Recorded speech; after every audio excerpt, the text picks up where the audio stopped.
Indonesia, kami bersuara dari Ternama Podcast di Emputadular lantai 5. Kami berbincang satu hal yang menarik akhir-akhir ini. Kami kehadiran Opuye Porus, Pendeta Dr. Victor Tinambunan, pendeta yang memimpin jemaat 6.500 jiwa, gereja yang memiliki 4.000 gereja dan 2.000 pendeta. Kita ingin berbincang banyak hal tentang HKBP, Huria Kristen Batak Protestan, yang juga menjadi salah satu gereja yang terbesar di Asia Tenggara, gereja suku, dan organisasi keagamaan ketiga di Indonesia. Shalom, Horas Depui. Horas Pak. Terima kasih kehadirannya setelah berbincang di banyak podcast yang terkenal. Kami berterima kasih hadir di podcast yang kami mulai, Ternama Podcast. Ternama Podcast ini kita buat untuk bersuara tentang budaya Batak dan nilai sosial tentang Batak. Kita ingin bertanya sebelum lebih dalam, nanti banyak hal yang kami tanya.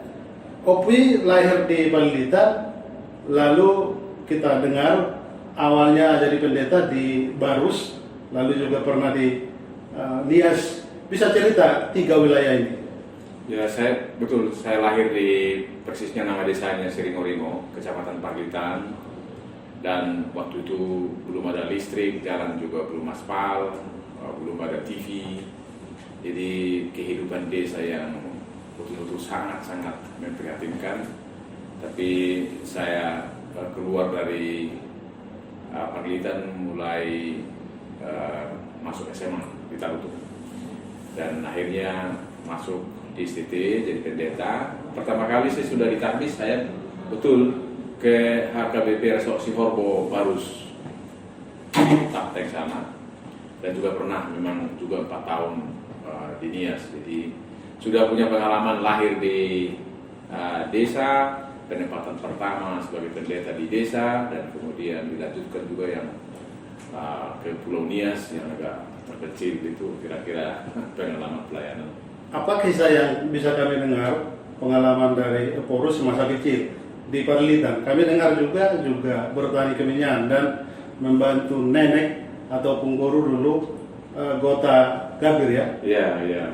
Bisa cerita itu, Opung? Jadi opung saya ini kan anaknya 9 orang tua saya bersaudara, dan dia agak cepat itu menjanda karena opung saya laki-laki meninggal. Jadi dia yang menjadi pejuang untuk ke 9 anaknya.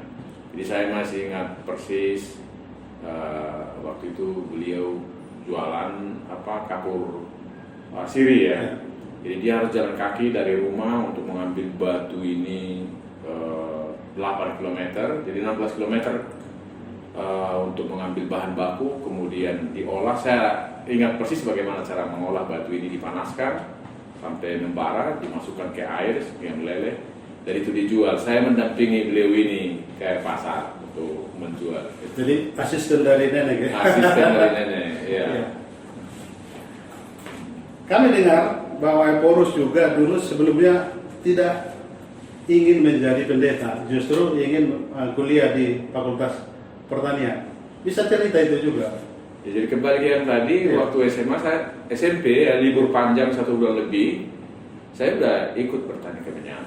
Jadi saya tahu persis tidak harus, kami juga punya kebun kemenyan sedikit, tapi lebih banyak teman-teman sekampung. Jadi berjalan kaki 8 jam dari rumah ke hutan, tinggal di situ 3 sampai 4 malam.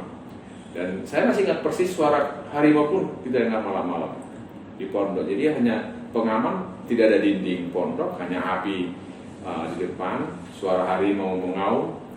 Nah, mungkin karena konteks kehidupan saya bertani, saya pengen tadi ini mau kuliah di pertanian.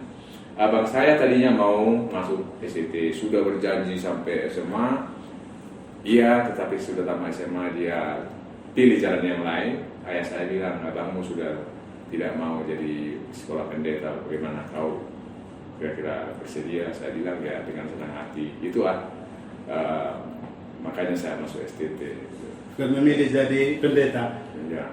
Apa makna yang kita bisa dengar dari Eporus ketika mahasiswa juga ternyata banyak anugerah diterima Eporus waktu itu dapat beasiswa? Tolong cerita juga agar kita memahami bahwa rencana Tuhan itu indah. Jadi pada akhirnya saya memaknai bahwa Tuhan bisa menggunakan orang lain untuk menyatakan rencana dan maksudnya kepada kita. Dalam hal ini saya yakin betul bahwa Allah memakai ayah saya untuk mengarahkan saya sesuai dengan yang Tuhan kehendaki, maksud dari pendeta. Bahasa Inggris saya terus terang aja sampai SMP bisa dikatakan tidak ada bahasa Inggris di sekolah. SMA mulai sedikit, masuk STT apa adanya. Tetapi dengan belajar sendiri, ada tamu datang mau ke Danau Toba, turis dari Amerika. Rupanya dia pendeta, dia tahu ada STT di Siam, tapi dia sih enggak. Jadi ketika ditanya ke kantor di mana perpustakaan, saya ada di depan. Pegawai ini panggil saya, tolong bawa dulu bapak ini ke perpustakaan. Saya bawa dengan bahasa Inggris yang sangat terbatas. Tidak lama kemudian dia tanya nama saya, tanya alamat STT, saya tulis di punggungnya, dia pegang. Ya, kemudian rutin dia ngirim surat. Kemudian dia kasih beasiswa ke saya. Dari si Orbo Barus, saya beasiswa ke Duta Wacana di Yogyakarta, dan dari situ udah lanjut aja dulu ke Amerika. Dia yang sponsor ini semua. Dan tesis dari Okuye Eporus juga kita dengar ekologi. Bisa cerita soal memulai hati sejak kecil sudah juga ada empati pada petani dan kemudian secara ilmiah juga. Sebetulnya S2 saya di Yogyakarta itu judul persisnya adalah menjadi gereja politis. Makanya kalau ada suara-suara Eporus berpolitik, saya paham betul karena itu sudah saya studi ya. Bisa juga dikatakan apakah gereja berpolitik? Ya, saya bilang memang harus, tapi bukan berpolitik praktis, menjadi berafiliasi ke partai politik tertentu. Berpolitik dalam artian terlibat di dalam kehidupan umat dalam rangka kebaikan bersama, keadilan, kebenaran di tengah-tengah masyarakat. Jadi gereja berpolitik, berpartisipasi, ikut serta untuk membangun kehidupan bersama yang sejahtera, yang adil, termasuk bidang ekologinya. Seruan Eporus tutup TPN itu juga dinilai jadi cara Eporus masuk ke ranah politik praktis. Bagaimana kita menjelaskan itu? Nah itulah kalau boleh saran ke teman-teman ya, saya kan jadi pendeta, jadi Eporus, tentu saya sudah pelajari betul apa itu tugas pendeta. Saya pastilah sebelumnya pelajari betul apa yang menjadi tugas gereja dan Eporus, ya kan? Jadi ya sama seperti teman-teman, saya hargai kalau profesi menjadi enggak mungkin saya mengajari dia mengenai hukum. Jadi saya sudah pelajari betul apa menjadi tugas gereja, menjadi tugas Eporus. Jadi memang haruslah gereja dan saya sebagai pimpinan gereja ya menjadi tugas, apalagi itu secara eksplisit ya di doktrin HKBP. Tugas HKBP itu ikut merawat alam ciptaan Tuhan, dan lebih dari situ secara eksplisit dikatakan harus menentang segala usaha yang merusak. Jadi sebagai Eporus tentu saya terikat dengan itu. Itu bapaknya menurut saya. Belakangan ini banyak hujatan di media sosial pada Eporus. Bagaimana kita menempatkan ini? Apa pendapat Eporus? Ya sebetulnya sebelum saya berseru, kira-kira saya sudah bisa membayangkan akan ada yang seperti itu. Memang pilihan yang sulit gitu. Tetapi ya, saya memaknainya sampai sekarang itu adalah bagian dari salib yang harus saya tanggung, karena saya yakin betul apa yang saya serukan itu adalah kebenaran dan juga untuk kehidupan yang lebih baik generasi yang sekarang. Dan seperti berulang kali saya sampaikan, kita tidak hanya berpikir kepada generasi kita sekarang kan generasi kita sekarang pun sudah terganggu, apalagi kita harus juga memikirkan generasi yang belum lahir sekarang. Nah, itu yang sebetulnya Jadi kalau ada hujatan, ya bisa diduga bahwa teman-teman ini menghujat ya mungkin karena kepentingan terganggu. Gitu. Nah, bagaimana saya bersikap? Saya tidak menerima itu, saya tidak setuju dengan itu, dan saya juga mengajak ya supaya hujat menghujat ini kita hentikan.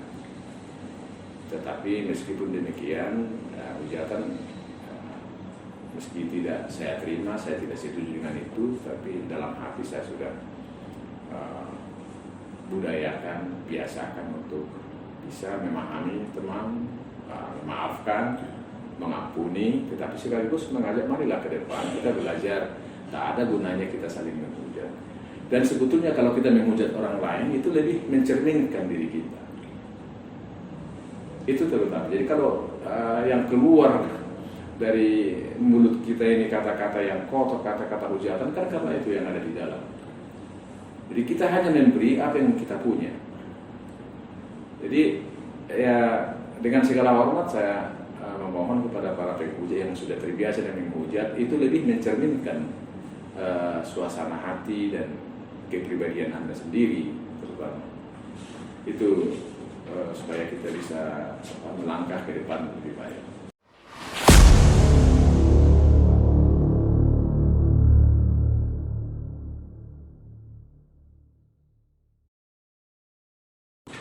Seruan tutup TPL ini kan sesungguhnya sudah puluhan tahun, bukan karena seruan Eporus baru ini viral sebenarnya. Apa pendapat Eporus? Karena ini sepertinya dalam tanda kutip tidak mudah, tidak sulit untuk ditutup begitu. Iya, tidak mudah. Betul, karena tahun 2002 ya sudah ada seruan tertulis. Saya masih punya dokumen suratnya. Sudah ada seruan supaya tutup TPL. Waktu itu Eporus HKBP itu Opwi Dr. Jabutoro masih hidup sekarang, dan Sekjen itu Pendeta WTP Simarmata.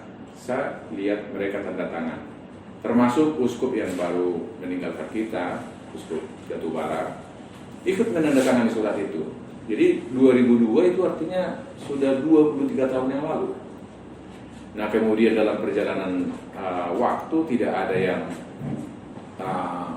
mengungkapkan kembali, ya mungkin karena itu sampai sekarang kita tidak tahu kekuatan apa sebetulnya, mengapa begitu sulit, padahal jelas-jelas sebetulnya korbannya, kasat mata kita bisa lihat sendiri gitu kan. Dan juga hasil studi yang baru-baru ini diluncurkan buku ya, saya kira Pak Hotman ada waktu peluncurannya. Artinya dari segi fakta dan data sulit dibantahkan lagi keadaan ini. Nah, oleh karena itulah saya sebetulnya terbeban ya, dengan yang tadi, bukan tidak memikirkan bakal ada yang menghujat, bahkan mungkin hidup saya tidak nyaman. Saya sudah kira-kira perhitungkan sebelumnya, tetapi desakan dorongan dari dalam ya untuk kebaikan generasi ini, apalagi mempersiapkan masa depannya, tidak ada pilihan lain untuk menyuarakan kembali. Dan kita lihat bagaimana sekarang dampaknya ya. Jadi ini bukan jadi suara Eporus HKBP lagi, sudah ada sekretariat bersama, pimpinan-pimpinan gereja sudah di situ, pastor-pastor, suster, kalangan kampus kita lihat sekarang. Jadi saya melihat masyarakat kita ini sebetulnya jernih berpikir, tahu kita bermasalah. Nah, mungkin karena selama ini didiamkan jadi semua diam, sekarang sudah kita bersama-sama untuk menyuarakan. Dan sekiranya memungkinkan, saya cari-cari apakah memungkinkan ada referendum di Indonesia. Ternyata tidak ada referendum, tapi sebetulnya ada mirip-mirip dengan itu. Jadi saya yakin kalau semacam referendum di daerah Tapanegara sana, saya yakin betul itu minimal 75%. Kalau ada pilihan apakah Anda setuju TPL tetap buka atau ditutup, saya yakin betul kalau ada semacam referendum minimal 75%. Bagaimana pendapat Eporus pimpinan daerah, bupati di kawasan Danau Toba? Ya. Di provinsi kan gubernur sudah bersuara, tapi pendekatan Eporus juga ke pimpinan nasional. Kita tahu orang-orang hebat, orang Batak, para menteri juga sudah dekati. Ini pertanyaan karena kami wartawan, kami juga dengar Eporus sudah bertemu dengan beberapa tokoh penting negara ini, untuk menyampaikan seruan kita ini. Bahkan kami dengar juga Eforus sudah bertemu dengan pemilik TPL. Barangkali ini konfirmasi untuk Eforus bagaimana sesungguhnya apa yang sulit untuk menutup TPL ini. Oh, kalau ke pemilik TPL tidak. Sejak saya serukan 7 Mei yang lalu memang ada 2 kali yang menawarkan supaya saya bertemu. Satu entah jabatannya apa di Singapura ya, Vice Presiden, entah apa, supaya bertemu, tinggal Eforus memilih apakah di Jakarta atau di Singapura. Dan yang kedua di Jakarta ini tokoh saya bisa hubungkan bertemu dengan pemilik Tanoto atau anaknya gitu ya. Saya bilang untuk sekarang bukan dialog, bukan pertemuan yang paling penting. Jadi itu clear. Sampai sekarang pun saya memilih dialog menurut saya dengan fakta-fakta data yang ada tidak kita butuhkan. Yang kita butuhkan tutup. Jadi ada 2 kali memang ditawarkan tidak. Nah, dengan yang kita hormati pimpinan daerah di Sumatera Utara ya, bapak-bapak bupati di situ kelihatannya memang tidak satu warna ya. Setahu saya sampai sekarang ini yang tegas jelas itu mendukung tutup TPL itu Bupati Tangsel ya. Justru Tapsil ya, bukan Tapsil. di kawasan Danau Toba. Bukan, dan juga Papua Barat. Oke. 2 ini. Nah, kalau Bupati kami di Tapanuli Utara, beliau bersikap begini, kami di sini tinggal kami terikat dengan pusat. Kalau pusat bilang tutup. Jadi kita hargai sikap yang seperti itu. Nah, Toba yang menurut saya dan bisa juga pembelajaran pada pimpinan daerah, apalagi Toba ya. Menurut saya sikap beliau itu mengecewakan lah Bupati Toba itu ya.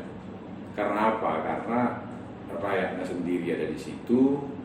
Saya tidak pernah dengar statementnya atau kepeduliannya kepada rakyatnya sendiri. Mungkin itu di Nina Tinggir, di mana para pendeta juga tidak dikasih akses tempoh hari, tidak ada terdengar bagaimana kepeduliannya kepada rakyatnya sendiri. Malah ya ada 2 event yang di Toba, satu yang F1 itu ya, saya lihat terpampang bahwa TPL ikut sponsor.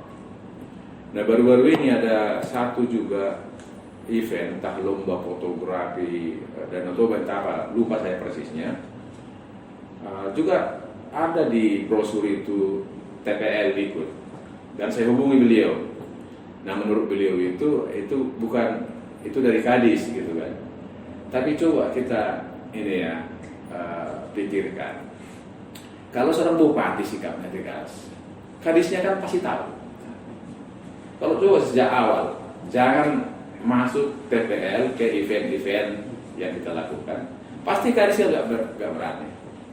Jadi kalaupun beliau bilang bukan saya tetapi Kadis, ya sama seperti Eforus dengan pendeta HKBP. Pastilah pendeta-pendeta HKBP tahu posisi Eforus bagaimana. Karena pasti tahu. Sebagai pemimpin daerah tentu dia harus bersikap tegas. Nah, itu menurut saya dan yang saya tahu pimpinan-pimpinan daerah kita di Tapanuli sana, Bupati Toba lah yang menurut saya sangat mengecewakan sikapnya. Bagaimana Gubernur? Kalau betul ya, saya belum tahu persis apakah yang di media pernyataan beliau itu. Kalau itu benar, yang intinya antara lain bahwa TPL punya alas hak untuk menguasai. Dan saya dengar dari teman-teman sebetulnya TPL tidak punya alas hak gitu ya. Tetapi entah beliau salah bicara atau apa, bukan itu maksud beliau, saya kurang tahu. Tapi intinya apa yang beliau sampaikan sepertinya tergantung pada undang-undang atau hak yang dimiliki oleh TPL. Tetapi lebih dari itu sebetulnya kita harapkan dari Pak Gubernur yang kita hormati. Intinya yang kita harapkan bukan hanya haknya TPL yang menjadi penekanan. Rakyat beliau sendirilah menurut saya yang harus menjadi pusat perhatian beliau pertama. Nah, pertanyaan apakah beliau tahu keadaan masyarakatnya yang dihalangi untuk ke kebunnya. Tahukah beliau bahwa tanaman masyarakatnya yang tinggal siap panen itu dilarang dipanen tanaman eukaliptus?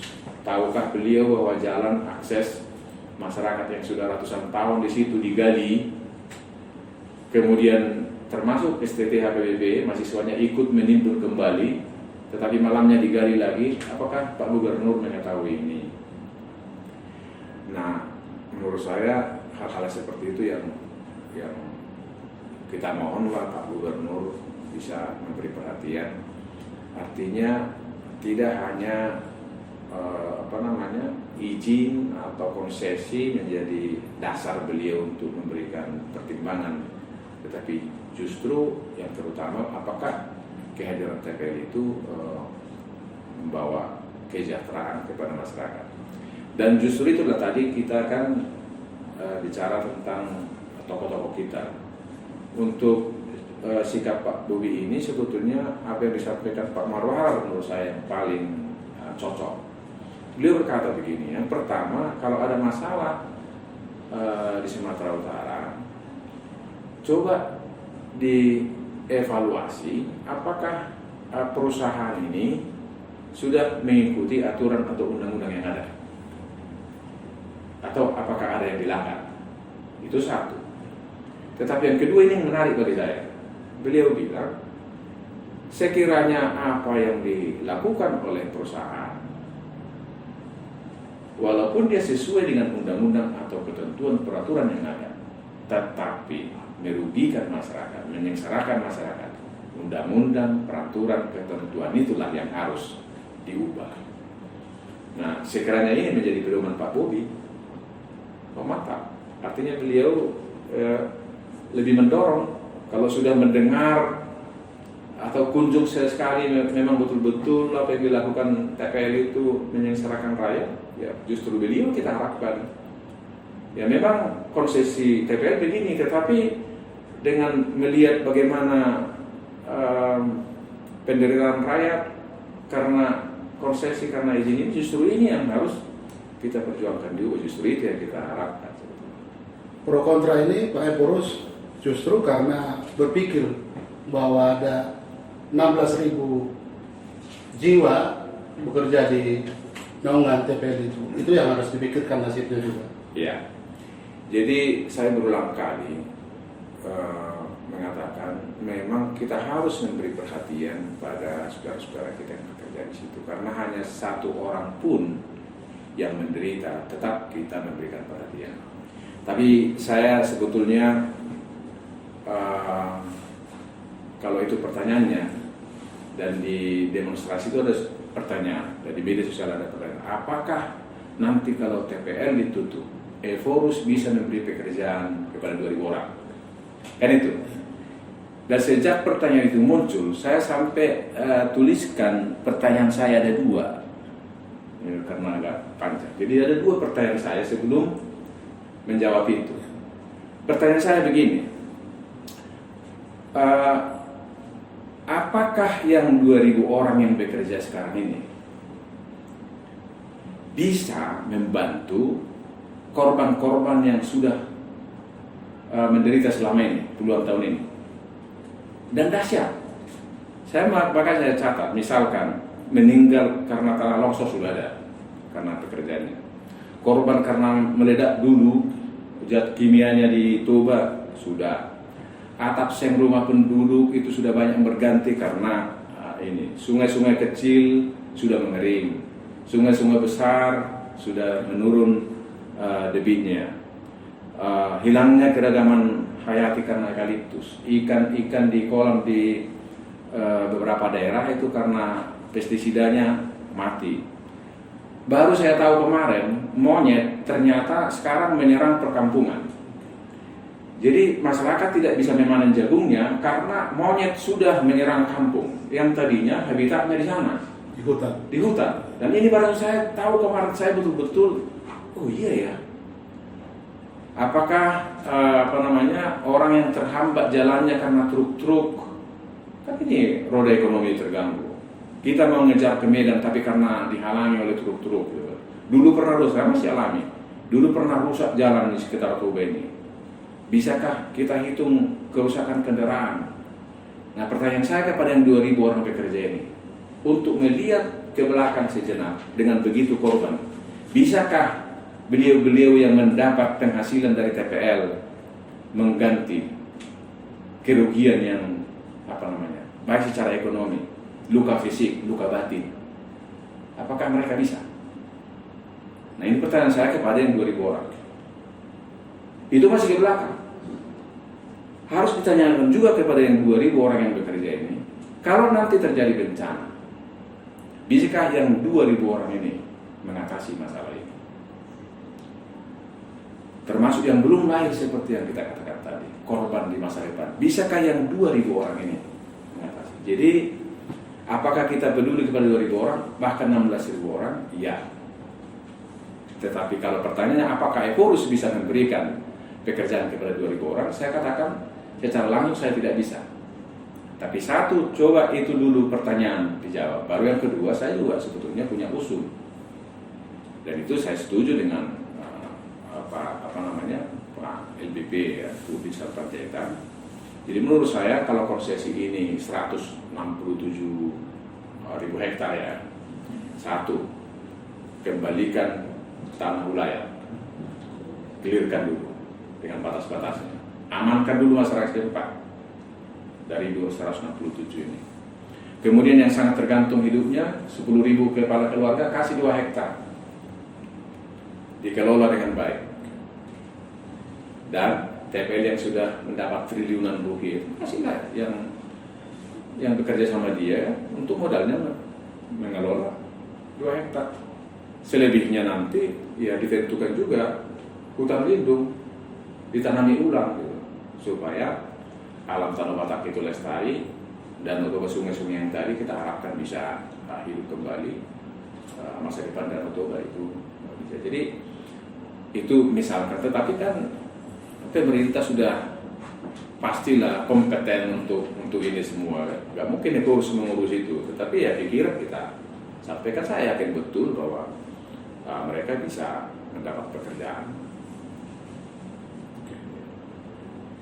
Selain dampak lingkungan tadi, kerusakan yang ditimbulkan oleh TPL, apakah Ekorus juga mendapat informasi bahwa ternyata nilai moral dari masyarakat juga terganggu? Karena ternyata ditemukan fakta semua truk-truk yang berhenti di pinggir jalan itu biasanya ada pekerja atau WTS. Apa pendapat Ekorus? Karena ternyata ini juga menjadi perusak begitu.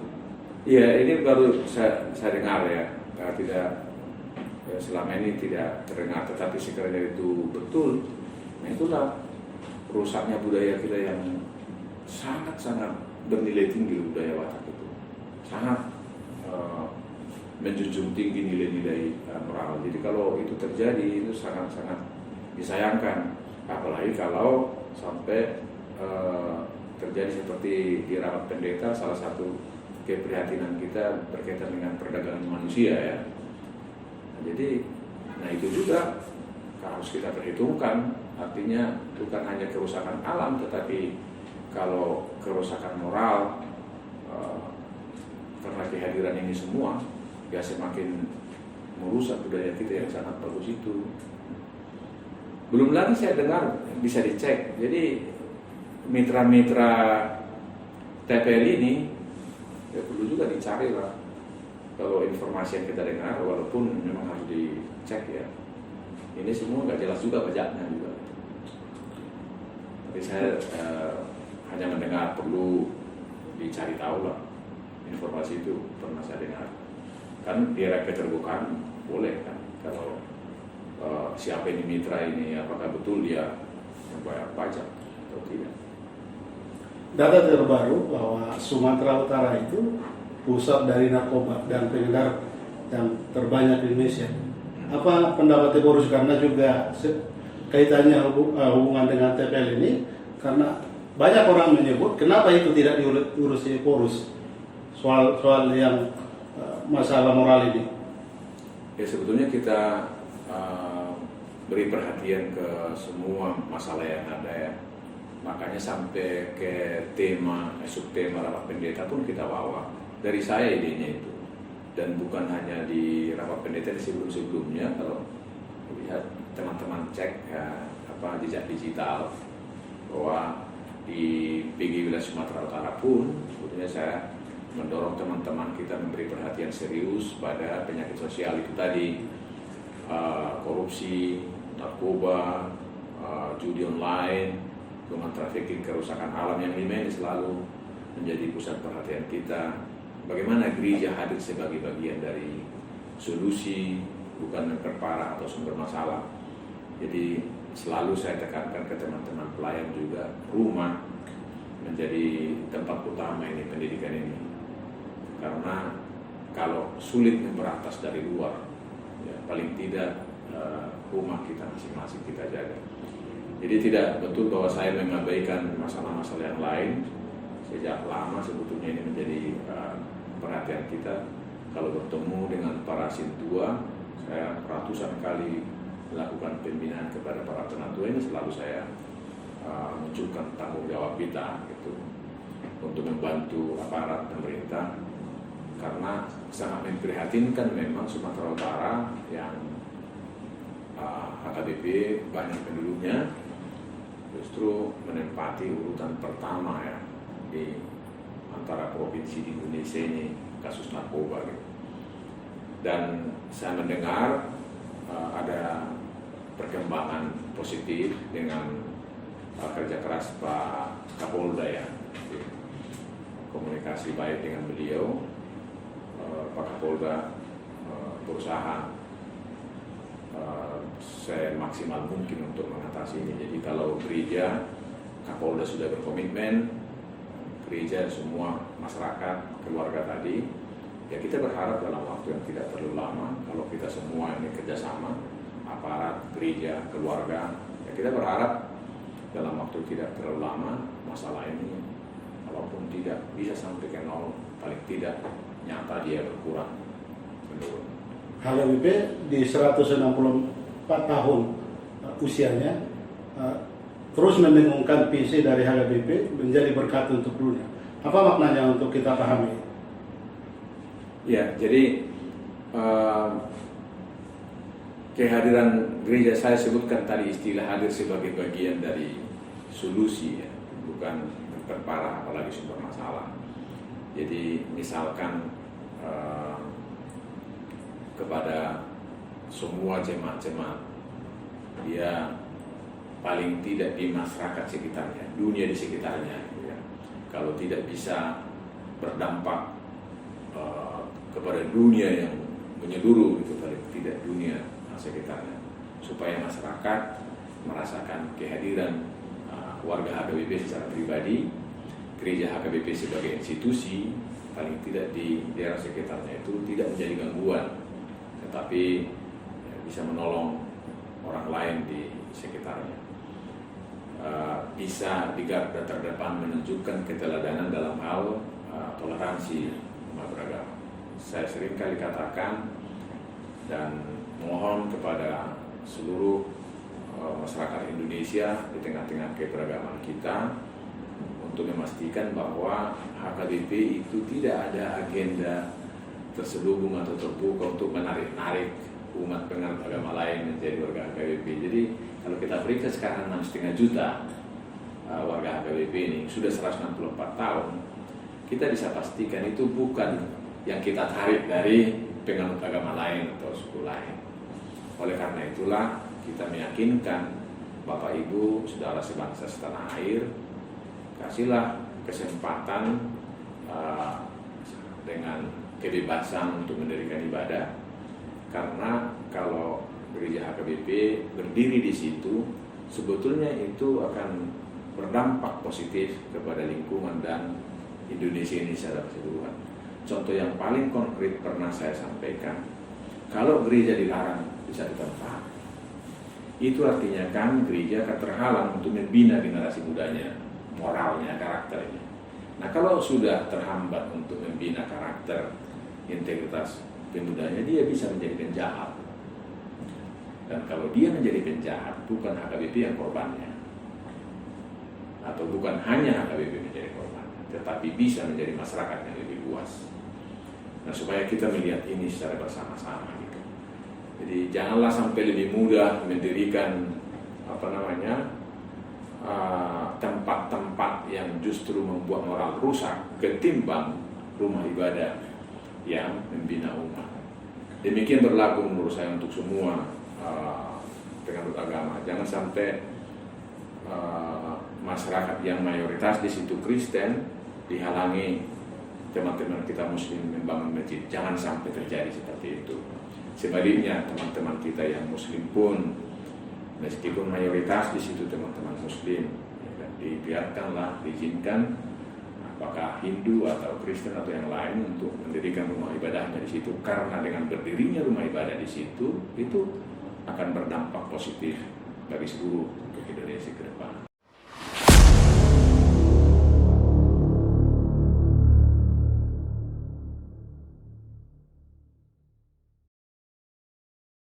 Tiap tahun bahasa ibu di Indonesia ini terus berkurang. HKBP diharapkan menjadi garda terdepan untuk mengawal bahasa Batak, termasuk budaya Batak. Harapan dari Pengurus agar gereja HKBP dalam konteks ini untuk juga mengawal budaya Batak.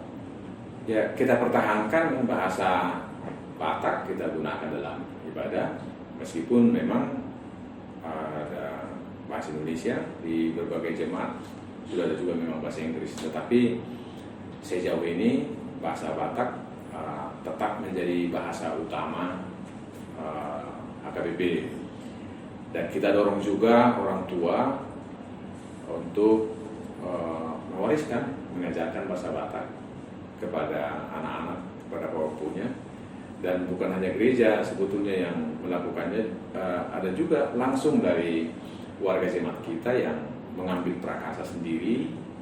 Pernah saya bertemu dengan seorang bapak, saya berkewajiban, saya bertanggung jawab supaya Pak Hoppu saya ini harus fasih berbahasa Batak, dan memang berhasil. Jadi bukan hanya usaha gereja sudah memfasilitasi ibadah tetap dilakukan bahasa Batak, tapi kira langkah yang ditempuh seorang bapak yang tadi ya, itu bisa diterapkan oleh semua orang Batak di keluarga. Ya, biar orang tua berbahasa Batak saja di rumah, ya, didengar mungkin tidak tidak akan servasi orang tuanya mungkin, tapi paling tidak dengan komunikasi orang tua di rumah, ya anak-anak bisa mendengar, dan banyak yang berhasil seperti itu. Dan saya di rumah juga dengan istri ya berbahasa Batak, sehingga kedua anak saya sekarang meskipun pasti saya lebih fasih, tetapi kalau tahap ini kedua anak kami itu mengetahui dan mengerti bahasa Batak dan bisa berkomunikasi walaupun tidak seperti saya, tapi paling tidak saya bertanggung jawab untuk mewariskan apa yang bisa saya lakukan kepada anak. HKBP masih berpusat di Raja Tarutung. Itu tentu pasti merasakan apa yang terjadi di kawasan Danau Toba, masyarakat Batak. Sejak dulu masalah kita brain terkurasnya sumber daya manusia dari desa ke kota. Jadi SDM dari orang-orang Batak itu ada di kota begitu. Bagaimana mensirkulasikan ini, karena eranya juga sangat momentum untuk bisa dilakukan. Nah, itulah makanya salah satu yang kami tempuh sebagai HKBP mempertahankan kantor pusatnya di Tarutung. Dalam perjalanan sejarah pernah juga ada usul-usul bagaimana kalau kantor pusat pindah ke Medan atau malah di Jakarta. Semua berpikir atau di Medan gitu. Tapi itu kita pertahankan, itu salah satu usaha baik HKBP, karena kalau kantor pusatnya di situ, di pimpinan bisa berkantor sesekali di Medan atau di Jakarta nggak masalah, tapi kantor pusat di sana. Nah, ini juga bagian dari usaha itu supaya SDM tetap dikembangkan di beberapa sogit di Tanah Batak, dan tidak salah kalau yang berhasil dengan pendidikan keluar dari Tanah Batak, tetapi mereka kita harapkan juga memberikan perhatian pada anak-anak kita di sana. Dan justru itu juga salah satu usaha sekarang. Kalau TPL ini berlanjut terus, proses pembunuhan itu bisa terjadi karena kalau alam rusak, ya kan, sungai tercemar dan sebagainya, itu kan berdampak terhadap kecerdasan juga, kualitas pendidikan juga. Pertanyaan terakhir tentang TPM untuk Eporus. Kami dengar tanggal 10 November akan ada demo besar-besaran di Medan, di kota Medan. Apa tanggapan Eporus? Karena tadi kita sudah bicarakan begitu sulit menutup TPL ini. Karena bukan hanya karena perusahaan TPK, tapi ada cukong atau oligarki yang bercokol ternyata kita dengar di sana, dan ada juga tangan-tangan yang tidak kelihatan bermain begitu. Apa pendapat Eporus? Jadi yang mengorganisir adalah Sekretariat Bersama Gerakan Ekumenis Keadilan Ekologis di Sumatera Utara. Saya ini yang mengorganisir. Memang saya ditanya bagaimana pendapat, dan saya berikan pendapat begini. Kalau yang namanya aksi damai yang tidak anarkis dan tidak melakukan hujatan-hujatan dan kata-kata yang tidak pantas, tetapi ini betul-betul aksi damai, saya katakan tidak ada masalah, bahkan baik dilakukan. Apakah Eporus bisa mendukung warga HKBP untuk hadir? Ya, saya akan mendorong yang dekat untuk datang dengan catatan yang tadi ya, betul-betul aksi damai, menyerukan suara kepada Pak Gubernur, dan walaupun ke Pak Gubernur itu ditujukan, ya kita berharap dampaknya secara nasional bukanlah untuk tutup. Jadi saya dengar para parties kita di 4 distrik di sekitar Medan Utara, Binjai, Langkat, Deli Serdang, Universitas Sarjana Mensen, Kampus 9, Kampus Siantar, STT HKBP, Pemuda HKBP.